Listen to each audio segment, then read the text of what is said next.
Olá, senhores, tudo bem? Hoje vamos falar sobre a postura de Rússia, Ucrânia e Brasil. Será que a postura de Lula é muito eficaz no que ele fala e também no que diz? É isso que vamos descobrir nesse vídeo. Bom, como vocês sabem, as últimas falas de Lula não são muito importantes para o Brasil, dizendo que o conflito envolve diretamente Rússia e Ucrânia são culpa dos dois. Bom, basicamente não existe um conflito direto entre os dois. Basicamente o que se existe ali são interesses próprios entre outros países que também envolvem desde a Guerra Fria os mesmos princípios, que são colocar mísseis de um lado e de outro para sua segurança nacional e internacional. Bom, como vocês sabem, desde a década de 60, os Estados Unidos e a Rússia entram em conflito diretamente, fazendo mísseis ultrassônicos e sônicos no intuito de produzir mais poder e também mais ameaça. Esse conflito e esse embate foi criado desde que a Ucrânia tentou se unir à União Europeia, a Rússia não quis. Porque, a princípio, se a Ucrânia se une à Rússia, basicamente entra também ao grupo da OTAN, que também o grupo da União Europeia tem um pacto de defesa mútuo,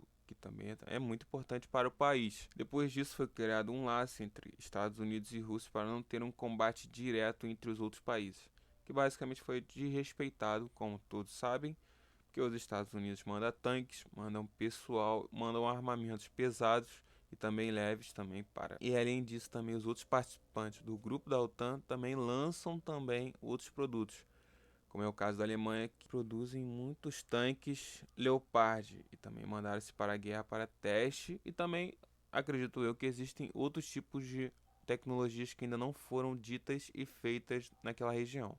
Dentro disso, foi criado um acordo entre os países para que não houvesse proliferação, e o Brasil também se posicionou sobre os dois países.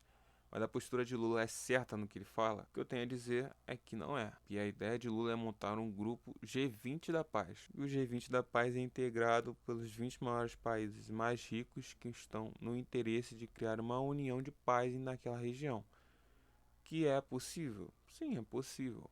Mas hoje em dia não é mais possível pela relação entre os Estados Unidos e a China interferir diretamente ou indiretamente naquela região. Bom, e além disso, a gente também tem um problema muito importante na nossa geopolítica e economia envolvendo o dólar versus Yuan. Depois de a Rússia ter usado toda a sua reserva internacional estratégica tentando destruir o dólar a qualquer momento, o yuan virou uma moeda-chave, também é uma moeda de bilateralidade entre os países. O Brasil também adotou esse método como maneira de usar o yuan contra o dólar, que também gerou um posicionamento de Lula envolvendo o dólar. Bom, o Lula também recebeu o Sergei Lavrov, que é nada mais é do que o ministro das Relações Exteriores da Rússia, que também está passando aqui por outros países como Cuba, Venezuela e Nicarágua, tentando trazer uma ideia de relações exteriores entre os dois países, que foi quebrado e também foi repudiado pelos Estados Unidos, que hoje tenta mais aliança com o Brasil, porque hoje vive uma bipolaridade entre Estados Unidos e China, um tentando apoiar o outro e criando a política da boa vizinhança, sendo que um controla o outro e que basicamente não existe mais outro país que possa controlar. Bom, e as falas de Lula representam um interesse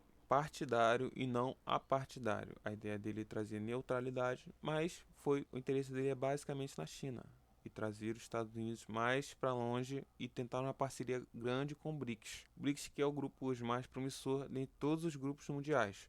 O grupo da OTAN é um grupo consolidado, principalmente depois da Segunda Guerra Mundial, mas não tem uma ascensão tão grande quanto o BRICS. O BRICS tem poder agrícola, poder industrial bem forte, envolvendo a China. O poder agrícola geralmente vem do Brasil e da China. O poder também de recursos naturais, como a Índia e como a Rússia, que também tem gasoduto e oleoduto, e também tem uma força de trabalho absurda, envolvendo principalmente Índia e China. Então, o BRICS ele também é um grupo que influencia muito nas posições de Lula, tentando sempre conseguir protagonismo e defender os seus interesses nacionais, entre aspas. Basicamente, não tem interesses nacionais.